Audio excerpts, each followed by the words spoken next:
Shalom, selamat pagi, salam jumpa kembali dalam santapan rohani kita pagi ini dari Jemaat Silo Campagaya, edisi Kamis 11 Agustus 2022.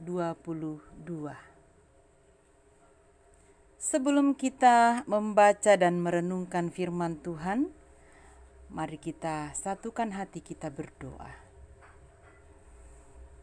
Bapa kami yang di surga, kepadamu pada pagi yang indah ini Tuhan, kami datang tunduk kepala, mengangkat hati, mengucap syukur atas berkat pemeliharaan Tuhan di sepanjang malam yang telah berlalu dalam peristirahatan kami. Hingga pagi yang indah ini Tuhan, Engkau boleh membangunkan tiap-tiap kami untuk melanjutkan kehidupan anugerah Tuhan bagi kami. Sebelum kami melakukan aktivitas kami rindu untuk membaca dan merenungkan firman-Mu. Kiranya kuasa Roh Kudus-Mu menguasai setiap kami, menguasai hati dan seluruh hidup kami. Bersabdalah ya Tuhan, sesungguhnya kami telah siap mendengarkan firman-Mu. Di dalam keampunan Tuhan Yesus, kami datang berdoa kepadamu Bapa di surga. Amin. Pembacaan kita pagi ini terambil dari Yesaya pasal 2 ayat 12 hingga ayatnya yang ke-22. Firman Tuhan berbunyi demikian. Sebab Tuhan semesta alam menetapkan suatu hari untuk menghukum semua yang congkak dan angkuh, serta menghukum semua yang meninggikan diri supaya direndahkan. Untuk menghukum semua pohon aras di Libanon yang tumbuh meninggi dan tetap menjulang, dan menghukum semua pohon tarbantin di Basan, untuk menghukum semua gunung yang tinggi-tinggi dan semua bukit yang menjulang ke atas, untuk menghukum semua menara yang tinggi-tinggi dan semua tembok yang berkubu, untuk menghukum semua kapal Tarsis dan semua kapal yang paling indah. Manusia yang sombong akan ditundukkan dan orang yang angkuh akan direndahkan. Hanya Tuhan sajalah yang maha tinggi pada hari itu. Sedang berhala-berhala akan hilang sama sekali. Maka orang akan masuk ke dalam gua-gua di gunung batu dan ke dalam liang-liang di tanah terhadap kedahsyatan Tuhan dan terhadap semarak kemegahannya pada waktu ia bangkit menakut-nakuti bumi. Pada hari itu berhala-berhala perak dan berhala-berhala emas yang dibuat manusia untuk sujud menyembah kepadanya akan dilemparkannya kepada tikus dan kelelawar, dan ia akan masuk ke dalam lekuk-lekuk di gunung batu dan ke dalam celah-celah di bukit batu terhadap kedahsyatan Tuhan dan terhadap semarak kemegahannya pada waktu ia bangkit menakut-nakuti bumi. Jangan berharap pada manusia, sebab ia tidak lebih daripada embusan nafas, dan sebagai apakah ia dapat dianggap. Demikian firman Tuhan. Amin.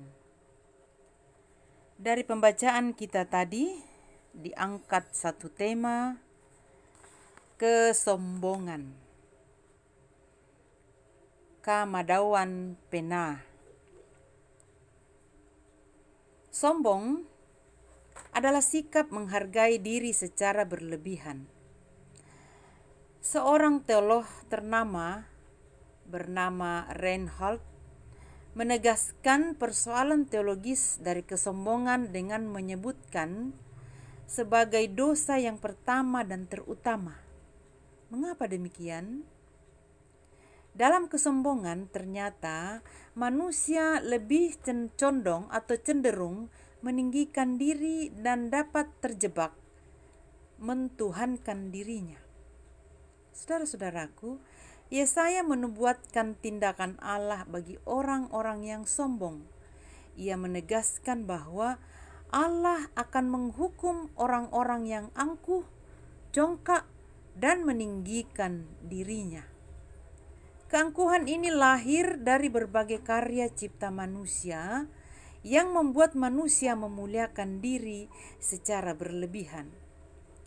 Yesaya menggambarkan pohon-pohon terbaik, bukit-bukit yang menjulang, tembok pertahanan yang kokoh, dan kapal-kapal saudagar yang megah sebagai sesuatu di mana manusia merasa hebat dan merasa terlindungi dengan segala apa yang dihasilkannya. Lalu, Yesaya menegaskan bahwa tidak ada yang lebih tinggi daripada Tuhan. Hanya Tuhanlah tempat perlindungan yang kokoh. Karena itu, Allah akan merendahkan segala kemegahan manusia dan meletakkannya di dalam celah-celah bukit batu. Allah melakukan itu semua untuk menundukkan orang-orang sombong, merendahkan orang-orang angkuh, dan menandaskan bahwa hanya Tuhan yang maha tinggi dalam ayat 17. Saudara-saudara yang kekasih di dalam Tuhan, nubuatan Yesaya menegaskan bahwa dalam kesombongan sesungguhnya kita telah merampas kemuliaan Allah. Kita diciptakan menurut gambar dan rupa Allah, bukan untuk menjadi sama dengan Allah, melainkan untuk memuliakan Allah melalui seluruh kehidupan dan tingkah laku kita. Kesombongan dibenci oleh Allah, karena di sana ada godaan untuk menjadi sama seperti Allah. Karena itu saudara-saudaraku, mari kita senantiasa merendahkan diri di hadapan Tuhan, dan hanya Tuhanlah yang patut dimuliakan. Terpujilah Kristus Tuhan kita, haleluya, amin. Mari kita berdoa.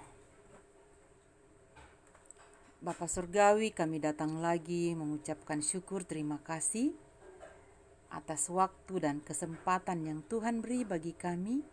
Kami boleh membaca dan merenungkan firman kebenaran-Mu yang mengajarkan kami untuk tidak berlaku tinggi hati, angkuh, karena itu hal-hal yang Tuhan tidak suka, Tuhan tidak berkenan.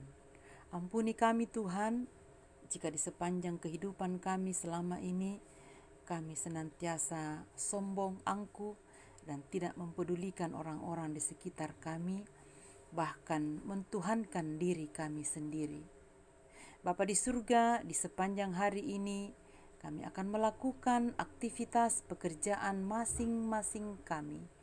Mohon Tuhan menuntun dan memelihara kami, menopang kami, selaku orang tua dalam setiap keluarga, ayah dan ibu, opa dan oma, pun selaku tante om, anak-anak dalam keluarga, dalam pendidikan dan dalam pertumbuhannya.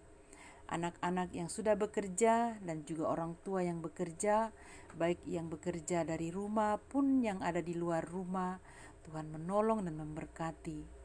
Mungkin juga ada anggota keluarga yang jauh terpisah dari anggota jemaat di lingkungan Jemaat Silo Campagaya. Tuhan melindungi mereka semua dalam pekerjaan dan dalam keluarga masing-masing. Tuhan menolong anak-anak kami dalam pendidikan, mulai dari tingkat taman kanak-kanak hingga ke perguruan tinggi. Tuhan memberkati setiap mereka di dalam penuntutan ilmu. Biarlah mereka boleh berhasil oleh karena pertolongan Tuhan. Kami berdoa bagi saudara-saudara kami, orang tua kami, yang mengalami kelemahan tubuh, hanya ke dalam tangan kuasa kasih-Mu kami serahkan mereka semuanya, baik yang dirawat di rumah pun yang dirawat di rumah sakit. Tuhan memberkati segala usaha yang dilakukan oleh keluarga melalui makanan dan minuman obat-obatan. Oleh bilur-bilur-Mu ya Tuhan, mereka semua menjadi sembuh. Berdoa buat keluarga kekasih kami yang mengalami duka cita karena ditinggalkan oleh orang-orang yang terkasih. Secara khusus kami berdoa buat keluarga dari almarhumah Nyonya Rina Yetangi Bali yang Tuhan panggil dari tengah-tengah kehidupan keluarga dan jemaat Tuhan. Penghiburan yang sejati hanya datang dari Tuhan. Biarlah semua keluarga yang ditinggalkan dan jemaat Tuhan senantiasa kuat dan senantiasa berpegang teguh pada Tuhan. Begitu juga kami berdoa buat Penatua Bapak Yunus Tulak bersama keluarga yang juga mengalami duka cita. Keluarga dari Bapak Lukas Maraya yang juga mengalami duka cita. Ya Tuhan, semuanya kami serahkan ke dalam tangan kuasa kasih-Mu, bahwa sumber penghiburan yang sejati hanya berasal dari Tuhan sendiri. Bapa Surgawi, di sepanjang hari hidup kami hari ini, kami akan melakukan aktivitas, biarlah Tuhan yang berperkara di dalamnya. Engkau memberkati setiap kami boleh melakukan yang terbaik untuk kehidupan kami hari lepas hari.